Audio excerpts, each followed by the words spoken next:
Welcome back to the Long and Thick podcast, where we help you navigate the noise and cut through the bullshit in the health and wellness space. Yes, sir. For the listeners, it won't feel like there's any time, but for us, I feel like the space between when we've done this last, which is interesting. We were on such a steady kick and stream. Mm-hmm. Yeah, it was been about, 3 weeks since we've sat down and did this again? Yeah, so hopefully nice. Y'all don't notice nothing.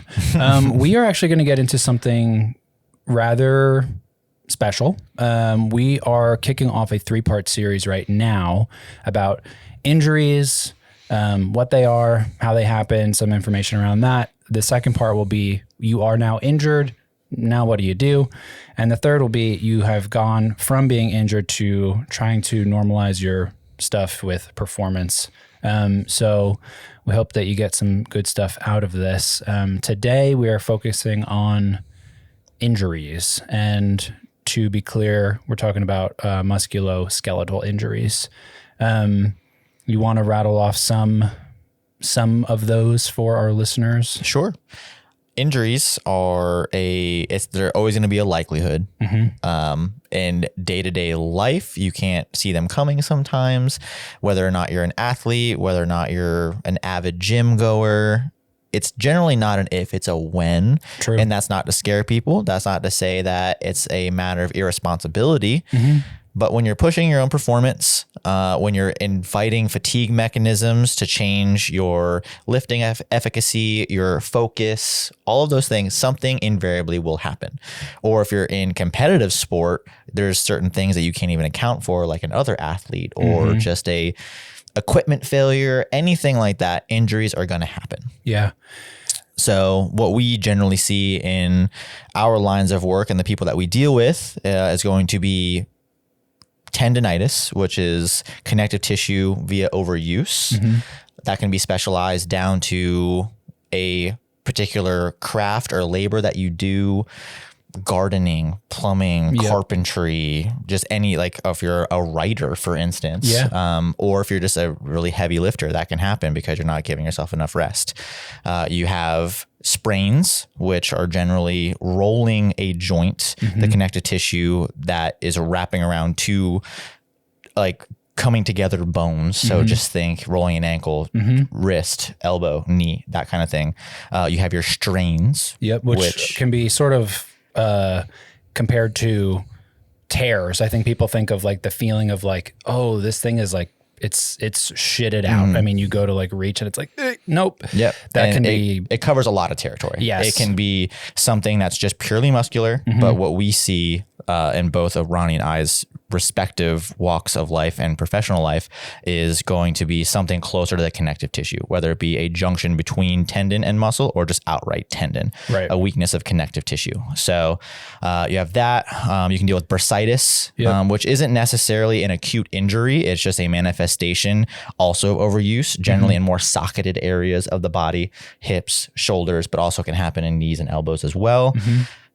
God forbid it happens, especially in athletic sport, but talking about outright bone breaking, which can throw a huge wrench in the mix, unfortunately for anybody. Or have a fucking wrench installed onto you to straighten that complex fracture out. Yeah, correct. And that is generally an acute, random, aggressive, all at once injury that happens.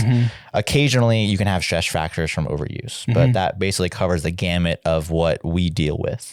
Yeah. I think that really is the good blanket umbrella. And for the listeners, we want to sort of just gloss over those things and not dive into them too much, because we think that really the value that you'll get in this is not even necessarily in self-diagnosing, but more so in normalizing that injuries or just the feedback that happens when things are different than you are used to can be perceived in a lot of different ways. And some of the cascading that comes from that. So circling back a little bit, this is really stemming from a listener asking us to talk about this specifically, and really the rigmarole that you get caught up in when you start to find this like cyclical nature of being injured, going through the thing, babying your body, all that stuff, which we'll dive further into. All of the things when looking back over just like MSK, musculoskeletal injuries, to me equal that the body was incapable of managing the energy that was put into it in a specific direction, plane, whatever, vector.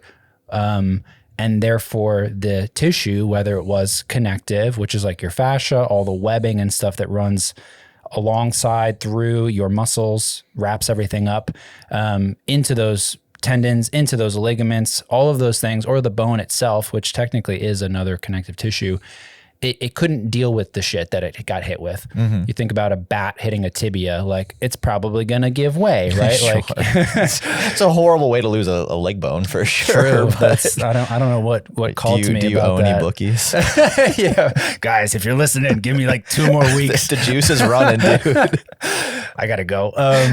So no. It's just painting the picture of the general scheme, but for the listener, really the most common thing you're going to be able to identify with and hopefully learn from is surrounding the connective tissue side.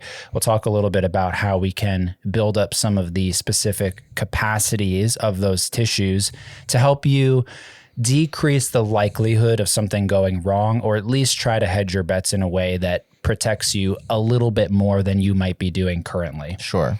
And there's also something that probably feels like injurious to people, but it's just a sedentary lifestyle with bad posture and a lack of mobility. When you have all of those factors kind of cascading onto one another, it generally leaves people with, I mean, if someone's at a desk for 8 hours a day and they're hunched over, they get high stress, their shoulders start coming up, they're sitting here like this, they're constantly twisting, and like, you're getting all of these extra tensions baked in, and that, especially hips and low back for people, or neck, these aren't outright injuries, but it's a sequential sequence of choice. Not redundant, sequential sequence, but it's a sequence of choices that then just compounds and breaks the body into this state that feels injured, right? Which just needs a little bit of love getting out of that. Yep. And that's another thing that we probably should discuss too is, are you injured actually, or are you just a circumstance of bad habits? Yep. Which is not necessarily a bad thing. A lot of people have it in the grind of our world, but it needs to be addressed and it needs to be taken care of in a way that leads you in a path that stops the pain long term. Yeah. And I think something that Daniel and I were discussing and just even talking about mapping out these episodes was injury, like timeline recoveries. And we decided it makes more sense to really just hone in on the reality that people are so individual and that there are so many variables at play when we're talking about bouncing back from something. What happened? How severe is it? What's the rest of your life like? Like that in and of itself just has a million different highway lanes that you could go down. So what would you say is like maybe top 2 most common things that you run into that are either like, hey, I am injured, and I almost don't want to use the word because it feels like it is just so negative. Like, sure, but it paints the picture that I am now broken. I can't do anything. Yes, we are off the path of progress, which is not necessarily, you work around it, and that's what we talk about all the time with our clients and with each other is, an injury is going to happen. Yeah. And if you're not used to everyone's pain tolerance is different. Everyone's pain exposure is different. So for some people, they might get a tweak and like, oh, here we go. All right. That's fine. Always something. Yeah. Other people might get a tweak or a strain and they never felt anything like that before. And they think that it's like a lightning bolt that just took them off the path of health. Yeah. Which is also not the case. It can be scary. Sure. Don't get me wrong. Sure. But it has to, I like the fact that you called out that it does have such a negative connotation, and people respectfully, whatever happens, whatever pain that you endured, like you also can just compartmentalize and get the fuck on with it and look for a better outcome. Right. You know, and I think, and for me, the 2 most common injuries or just detractors from progress would just be strains and tendonitis.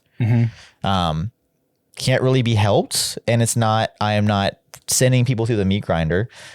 but they're going to happen. Right. And the body, I'm sure you will agree, operates in this really narrow sweet spot of adaptation. Yes. Up to that point, your body's asleep at the wheel. It's like, dude, whatever. Like, I can do this all day long. Yep. We're not actually giving me anything new here. Yep. You think we're doing something, but your body's like, we're cruising. Then you're in this nice little sweet spot where your body has good amount of, I'm using the word strain in a different context, good amount of strain to help it adapt to something new, a new ability, a new strength threshold, a new connective tissue threshold. So under that, your body's like, okay, like I like this. This is new. Sure. We can work with this. And then if you push a little too far, it's like, fuck, red alert. Yep. We just did something wrong. Yep. And then that sends the check engine light on, your nervous system and your brain go haywire. And then you think you can't work out anymore. Yeah. Yeah. So- And the more seasoned you become with paying attention to those check engine lights, respecting them, you see that something happened. I want to say low back stuff, but I don't, just because of the whole like world, but we'll go down the low back thing. So let's say you are deadlifting, right? You've been steadily moving along through a nice progressive overload plan. You got things down to a nice rhythm. For whatever reason, you go for what is now like a new PR, very safe, you've been doing it, and you feel something happen. You get some kind of feedback through your right low back. It feels like something suddenly tightened. You have a message within yourself that says something isn't as it ought to be, but we're not in like your debilitating pain. You just have the blip of a message. Some people will have that happen and just go into, like you said, the meltdown, like crisis mode, and others will slowly start to work through, explore a little bit, maybe stop the set, just have somebody help them, re-rack stuff, because pick up your fucking weights. And then just let things simmer down. So how you go about it really is almost like the idea of setting your next day up for success by sleeping well. Like, your approach in the middle of that space really lays a lot of groundwork for how you're going to unroll the rest of the injury management carpet, so to speak. Yeah, I would agree. And I think it's alluding back to everyone's experience and exposure to these things. We're not saying that it's not scary. If it's new to you, sometimes it does feel debilitating, especially things around the low back or around the spine. Your body has very acute ways of almost immobilizing you when it first happens. True. It's paralytic and you're like, oh my God, what just happened? Something just tweaked. I don't know what. And again, there are things that are going to manifest after that. It's going to get tighter. It's going to get, a little fussier. But all we're saying is we're trying to let listeners know that something like this is coming down the pipeline. Yeah, if you're normalize it. Yeah, and it's okay. And in fact, I would argue that it is good because you are pushing up to that wall. You're flirting with death a little bit. You're like, hey, boo. Yeah. You want to grab a drink? And he's like, bitch, I'll see you in like 10 years, but get the fuck out of here. A little kick in the ass. You're like, ow. Yeah. What is that? So I really do think I'm not to like pedestal you're not training unless you're getting injured. That is not what I'm saying. Let me be explicitly clear. We talked about overtraining. We talked about you spending 10 years fucking hammering away 7 days a week. That's different. But it is normal to see these types of things happen along your journey of demanding stuff of your body. And again, this is going to feel maybe very redundant. I don't really care. You either get that version of bodily injuries, or you get the version where you don't do anything and you're so avoidant of life and existing. And then suddenly you pick up the grocery bag that had the cat litter in it, but you thought it was the egg bag, and your back goes fucking bananas because your overuse, or whatever you want to call it, is now just like you didn't do anything. So regardless of who you are, where you are, it's coming for you in some degree. Sure. So just be ready for it. And I think jumping back a little bit into like what do I do when that happens? Unless you're a seasoned person, unless this is your job and you can sort of self-identify and have an idea of what's going on professionally, even still, I get people to check up on stuff. Like, fortunately, I don't really get injured very much anymore, but you need to get assessed unless you for sure know what is going on or it just has resolved itself. Give things some time to like simmer down. If you're seeing like inflammation, skin changing color, things swelling, like you know intuitively when something is fucked. Sure. You also know when you're like, ooh, that rocked me a little bit. Like I'm sort of bouncing back. We I can tweaked walk that my off, ankle. though. Maybe take a day off. Yeah. Exactly. You should know that where your tolerances lie. And I would beg people to err more on the side of just inviting other thoughts and assessment in, not in a hypersensitive, what's the word?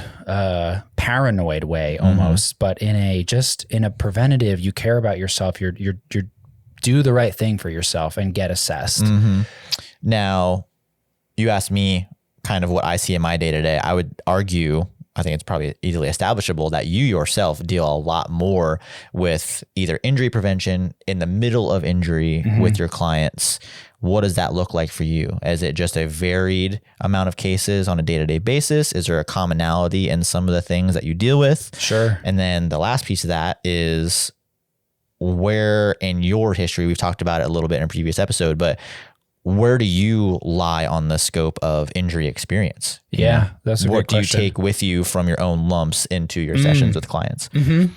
Yeah. So, first part, I would say the variety is wide, but because I'm in a chiropractic clinic and part of that team, you have sort of three camps of people. The majority of people, I would say, are there for some degree of like a maintenance, keeping things at bay, helping things mobilize, keeping things just like moving well. And not just in terms of adjustments, but like soft tissue work, rehab exercises, those types of things. Then you have another camp of people that are there because something went wrong. They fucked up their back, usually. I mean, chiropractors are clearly associated with the spine, but they deal with the whole body. And there are extremity adjustments, and not everything is about an adjustment either, especially within chiropractic, which I think people are like, oh, I'll just see a PT. It's like, well, you could also see a chiropractor, and maybe you should. So in the injury space, I would say maybe in the most common thing I've seen in the last, like, we'll say 3 months, has been a lot of like nerve stuff, nerve compressive things through arms, like a radicular symptom that's usually something going on through, like you had alluded to earlier, the closer to your core, because your body is so dead set on protecting your lovely brain, rightfully so, and your organs.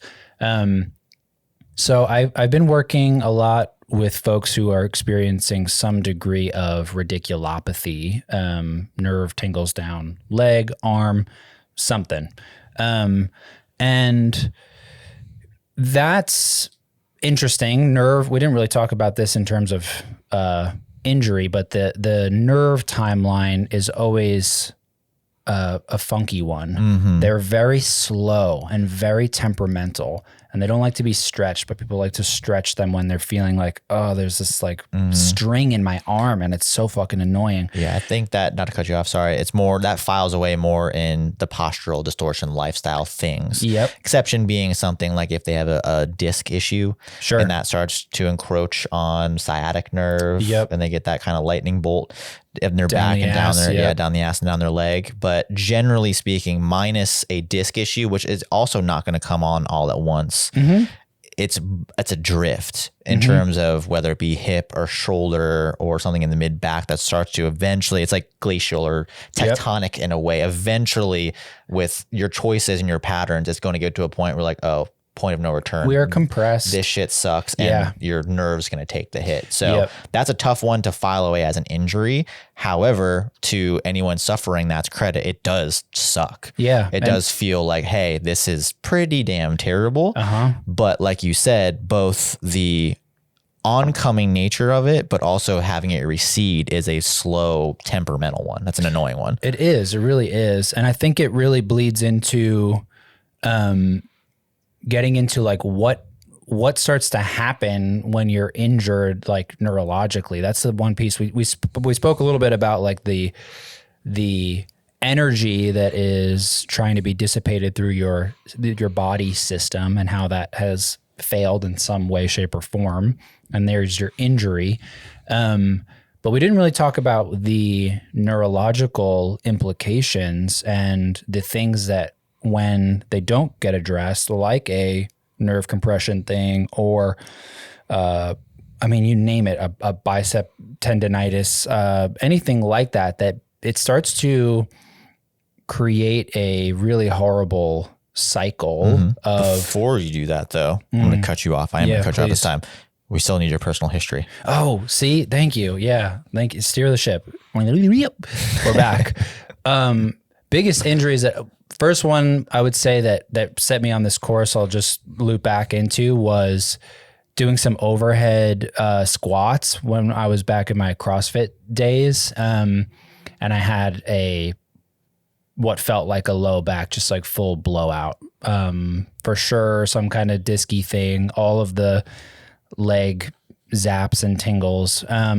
I have had plenty of other injuries. I've broken fingers, I've broken toes, I've broken my nose, I've broken my jaw, I've broken my wrists. And the fucked up crazy thing is I've never been in a cast for any of them. Yo, that's welcome to a colorful life. Da, da, da. Oh no. I've been hit by a cars, bus. actually a Suburban. God, might as well have been. Yeah, that was a rib cracking. So as injured as I've been, I still feel very fortunate that I've bounced back from so many things seemingly unscathed. And that's a good endorsement too of kind of the underlying tone of this episode, is that it's sure there's some fragility in the human body, sure, but it is so repairable and so adaptable, and humans are harder to kill. Let's put it that way. They don't like to die. Right. So I just say that in jest, but also to try to bolster a little bit of confidence in the sense that, aside from a meteor hitting you or some terminal cancer onset, you can get through anything. Yeah. And it might not be easy at the very first second to see that, but my God, just fight for it. Yeah. Just be like, this sucks. All right, I'm going to let my nerves and my heart rate and my shock calm down a little bit. But you're going to be fine, and just work for it. So and I think when you stop working for it is ultimately when things really start to compound for the worse. And that is what we're talking about, or where you started before the injury thing, about there's a cycle and a pattern that people often find themselves in. That's only a downward spiral. I want to add something to what you're saying, because I feel like this is arguably the most valuable takeaway out of all three parts of this, is that I have a friend who says, one of her slogans is you're adaptable as fuck. There are so many things that can go wrong in your body, and yet it finds a way to reroute and relearn and navigate new waters and figure out solutions to help you eat, breathe, and move. So rest assured that you are not doomed, even if the injury that you sustained is life-changing. You've lost limbs, you've had a crazy surgery, you're battling through some horrible diagnosis. Keep on pushing. There is always the space for your body to change. And I think the more that you really breathe that mentality, the less you start to see injuries, right? You're not looking around the corner ooh, I don't know if I want to go to the gym today because what if I get hurt? You're more I'm not going to get hurt. I'm not saying be a dumb fucking jock boy I'm invincible. My dad has a yacht. What's the video? Is that what he says? Yeah. That's just a thing for us. For sure. That's a nugget. Unless you're deep in the trenches of really broken ass algorithms on Instagram, when you see really comedic pages post the same thing every day to see how the engagement goes up, which is a crazy trend. But anyway, move on. Yeah. My dad has a yacht. My dad has a yacht. Can you tell a story about an injury that you've dealt with? I feel like you've, outside of the cyberism. Yeah, I definitely, really well. I've had my small experience with tweaks. Coming out of surgery, I had a really aggressive surgery, reconstructive on my whole torso.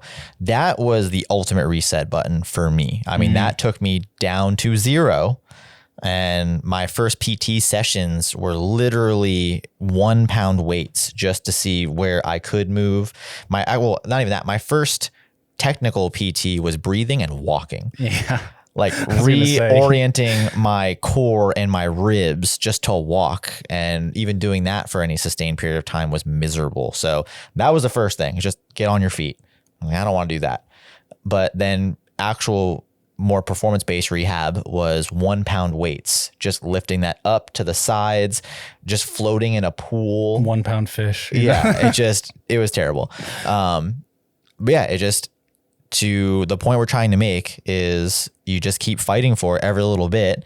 And my very humble beginnings started being able to move like a ketchup bottle and shaking like uncontrollably. And now you can do that pretty good. I can control a ketchup bottle pretty well. But yeah, beyond that, that's a pretty grievous thing to have to overcome. But I have not averted injury in lifting myself either. I have had a pretty gnarly like rear delt right shoulder thing happen about 6 years ago, just pressing lots of pressing and overhead stuff. And it just got really cranky. It might've been closer to tendinopathy. I didn't actually tear anything or strain anything, excuse me. But the 3 ones that stick out in my mind, and this also happens with people I train and clients, is QL erector tweaks.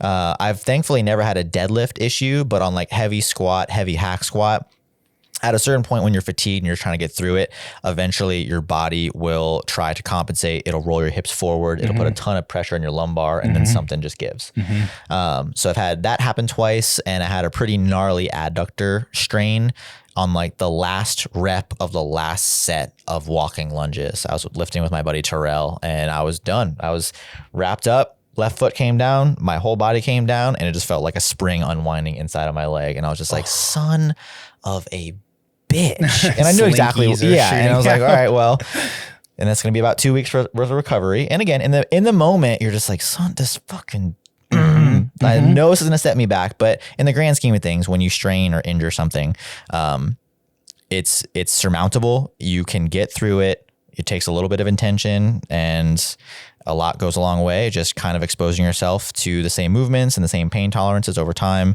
And I couldn't tell you what that feels like now, just because it's so far away ago, and it's very easy to get over. But I did not let that just stop me from ever working out. Love it. Thanks for sharing. So a few things for our YouTube watchers, because y'all get extra points for this. Just tell us what you noticed that's changed. And if you saw any funny dynamics between us during that first slice. I'm going to leave that alone so that if maybe you'll go watch the video, because honestly, they're fucking fun. We're weird and we have a good time. Yeah. We stay in that space. So what is not a good time, though, is what we both affectionately call the death loop. Yes. I don't know if I feel like that's like, okay, I have an idea what's coming, but I like that name. And as you so kindly steered me back to where I needed to go, now we're back to where we need to be right now. The death loop is the space where you are injured somewhat freshly, and you start to feed this fear avoidance of staying far away from anything that even remotely rings the next door neighbor's bell of your injury. And I see that and fucking nerve problems a lot. I mean, the conversations around normalizing that it's okay when you have those sensations, and not being so lost in the sauce of obsessing with avoiding any degree of discomfort is a huge problem and downfall for people trying to bounce back from an injury. Yeah. If they even at that some point even are trying to bounce back, because I think what we're talking about too are people that just give up the ghost. They just succumb to it. That's true. It allows it to become like an identity trait. Warper, yeah. At this point, and they're just, oh well, that's just how it's going to be now. Since I blew my ACL, the glory days when I Or I mean, for me personally, so I do a lot of deadlifting. Not so much with my clients as they have like a marked interest in it, but for me, it's like a bread and butter lift. Do I need to do it? No. Do I love to do it? Yes. It's just always going to be there. But when I'm deadlifting at more maximal loads, there's always going to be someone that comes up and they're like, oh, well, I would do that, but it's like, but what? Oh, I hurt my back. I was like, okay. And like, that sucks. What'd you do about it? Stop deadlifting and stayed weak? Like that doesn't, I'm not calling you weak for not deadlifting. I'm calling you weak for not fixing the issue, making yourself stronger and getting back onto the stuff that you say you wish you could do. Right. You know, but people are like, oh, it's only time to tell for hurt your back doing that kind of stuff. It's like, nope. Yeah. Not going to happen. Yeah. So it's tough when people also just allow that toxicity to creep in and rattle their confidence so much. And it's kind of like a trauma loop because again, people compartmentalize these experiences very differently. To you and I, we shrug it off. Pain is pain. You move on and we're not going to let something, unless we lose a limb. And even if we did, we're still going to get back on the horse and figure out how to work around it. Other people, just whether it be how they were conditioned, lifestyle experience, whatever it is, some people really take that to heart and allow it to be almost like a PTSD style fissure in their head. And like you said, there's this fear, this avoidant behavior that we as health and fitness practitioners just want to remind everybody that you can get through anything and you should. It might not be easy in the immediate second where something goes wrong, or maybe you're dealing with some chronic pain, but get the fuck after it. My God. You know, you're it's capable not of much more than you think. For sure. The body is crazy adaptable. Like you said, it is a marvel of bioengineering. Insanity. So lean into that. Just have a little bit more confidence in yourself, your body, and its ability to adapt and make yourself feel better. Like, come on. I think leaning into like the deadlifting thing, there's some other things that I think happen for people that are important to give some name calling to. And part of this is fed by the Instagram loop, the TikTok stuff. Are you lifting like this? This is bad for you. This thing is equated to bad for you, and you will get hurt if you do this thing. Now you're if you weren't scared to move before, now you're probably leaning on that. And if you're hurt and you see somebody say something like deadlifts are bad for your back as just this like statement that is supposed to be true across the human race, take a second and try and instead of just consume and be like, oh, they are. I always thought that. And I got hurt when I deadlifted. And so that's true. I know it's true. It's this confirmation bias and you're feeding this demon. Do you really believe that? Does that actually make sense to you? And part of the problem that even further gets ingrained is that the way that you make something better in your body, this is true in mental health.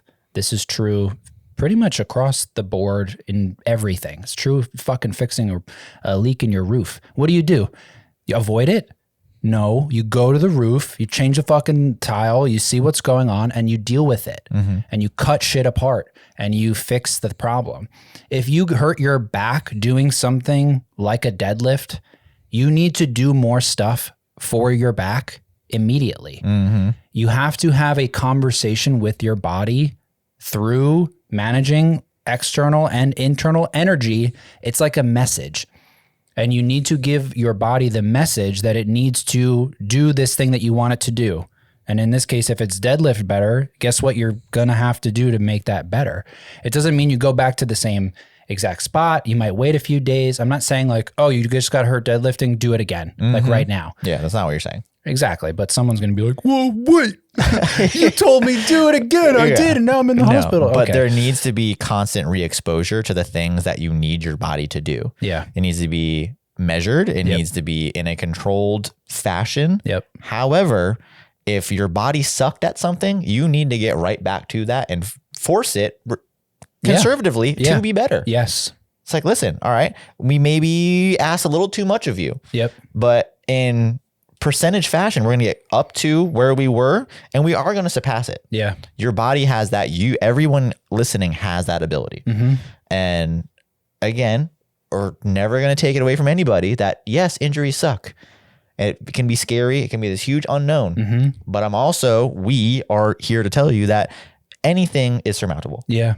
And your body, the connective tissue, your muscles, your bones, it might not be exactly the way it was the first hand. And don't take that out of context either. But you will be able to be stronger than you ever thought possible if you just get the fuck on with it. Yeah, 100%.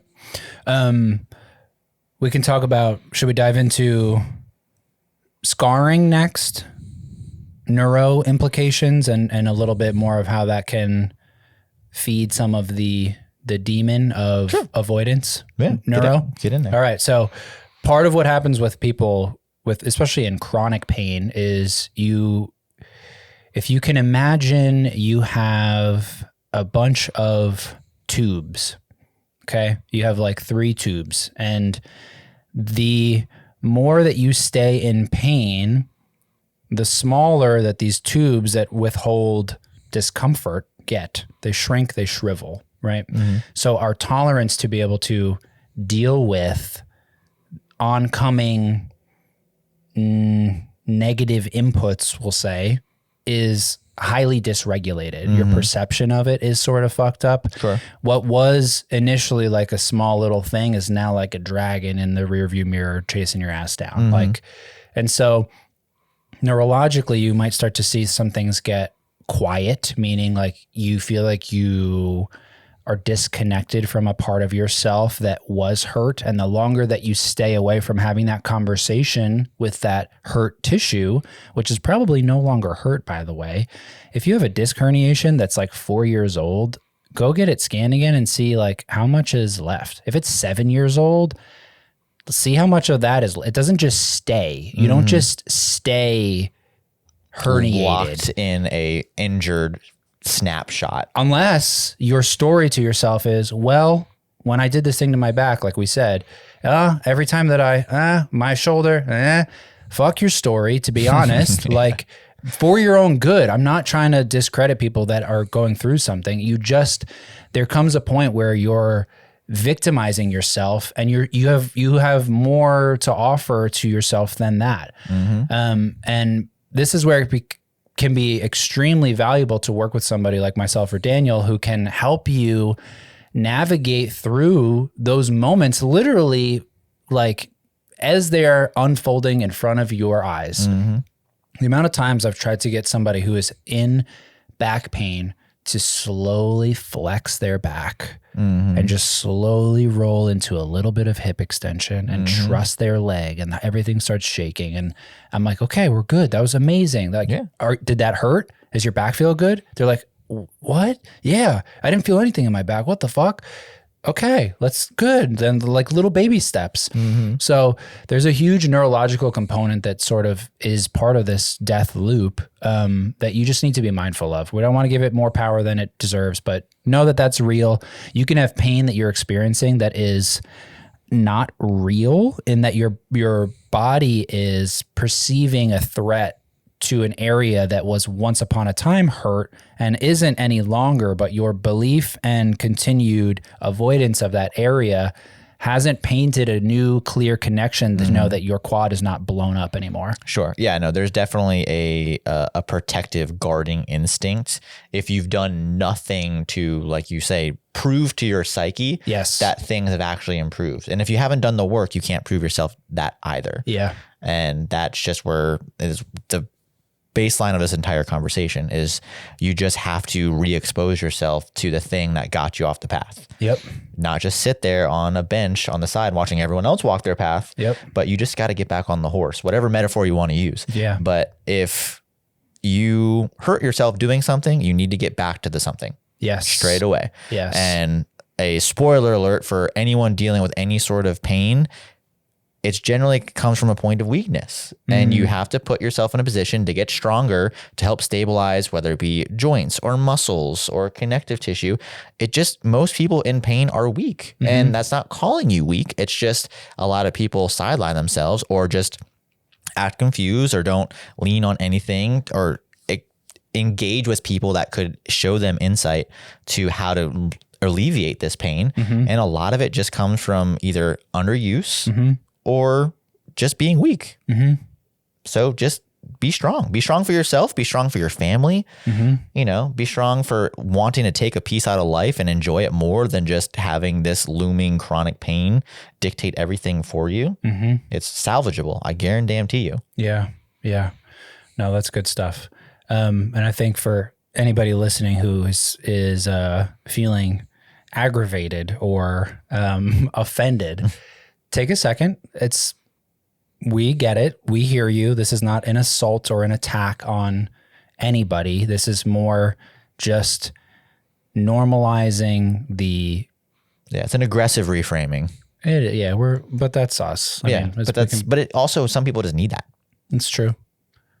Yeah. So we are saying it in a prickly fashion, but it's more so to try to bolster a little bit of motivation to be like, oh, maybe it's not that bad, And so some people that's lived in chronic pain, it might feel that bad, but if you're doing nothing to fix it, and if you're not putting in quality work to fix it, then you're going to stay there. And, so this is more along the lines of the mental scarring, so to speak. What about physical? Yeah. So physical scarring is really interesting. So if we go into like, the moment that, let's use a cut because it's on the outside of the body, and people can probably resonate with having some degree of a scar on their actual skin. If you notice, scars are a different color. They're usually not uniform unless you've had some degree of surgery, and a plastic surgeon intentionally is minimizing the impact of their work for your behalf. There's some degree of like sloppiness to the tissue. And the way that I explain it to people is, especially on like a shin or something like that, you see this like knobby, nasty, fucked up looking planet, like a sideways Africa on the globe. And you're like, what? Yeah, that's when the muffler got me. But what's happening is your body starts to flood that area with lots of stuff. You scab, right? Lots of tissue, all the things happen. I'm not going to go into the nitty gritty because I don't want to, but the part that I want to highlight is the explosion of directionless tissue that is now bridging that gap that was severed. So if you can imagine and look at a scar that is on your thigh and see like, oh yeah, I can see where it like doesn't move well. You can sometimes poke at it and feel like there's a rigidity in certain planes, maybe left to right, it moves a little easier. But when you go vertically, there's like a stickiness. That matters because your body is one system. And what you do to part of you, you do to all of you. And so the matrix of connective tissue, muscle, it works like a big mesh that is highly aware of where there is an accident down the highway, we'll call it, where that scar is. But if you can envision that internally along where connective tissue has potentially ruptured in a higher degree strain, but not necessarily like a full muscle separation tear, you can sort of connect with, okay, I get what he's talking about. Like there's this like glommed up, shitty, nasty, like lump thing. And I'm not talking about like a knot, like a muscle knot. That's another fucking day. This is more a disorganized recalibrating of the tissue in that area. And how do you organize it? Well, while that tissue is getting laid down, meaning as you are in that healing process, as soon as possible, because neuro is first, you want to start moving. I teach everybody CARS. It's like a functional range conditioning thing. A lot of people know them. What does CARS stand for? It's a controlled articular rotation. So you are trying to very intentionally articulate a joint that articulates. But if you apply this to tissue, we'll use a quad because I keep saying that as the example. if you have a strain in outer quad, vastus lateralis, along somewhere in this like nook, if you don't load that stuff again and you've strained it in a way that reinforces directionality with that tissue, your likelihood of re-injury is substantially higher, which is I think why people fall into this nasty net and death cycle of like, okay, the thing happened. I didn't really do anything about it. I avoided it, whatever. I'm saying the polar opposite. We're both saying the polar opposite, like literally go straight to the thing, because it will impact the way that your body literally lays down the tissue to the degree of directionality that the tissue is now able to absorb and deal with the energy dissipation. A lot of words said. maybe rewind and yeah, go through that. I just had to sort of blurt it all out. Yeah. Any other thoughts around scarring, things that you've noticed around some of that? I mean, I think this is very much more in your wheelhouse. Okay. Because you have to do a lot of both, shallow and deep tissue work and realignment of tissue and things like that. So I was leaving this one more in your capable hands, literally and figuratively, where I don't have to necessarily, first off, I don't have to navigate that, and I shouldn't have to navigate that in my scope of practice, alluding to previous episodes. Ayo, ethics, brother. Yeah. If you have scarring and it's never been like manually worked on, this isn't just like a give me your money. This is a genuine, like, this makes a really, really big difference for the human body. Holler. I can find you somebody if you're not a Nashville listener, or come and see me, because it really is pretty profound. Captain, where do we go? I mean, that pretty much covers the broad strokes of injuries. Yeah. Our next bit of kit is going to be, okay, we know we have a confirmation that we are injured. Now what? Yep. Cool. Love it. So yeah, we touched on some of those things, but we'll dive into some of the other things that support that and go from there. And we look forward to y'all being with us. Yes. Till the next time on The Long and Thick. Peace in your fucking dirty little crease. Oh, no.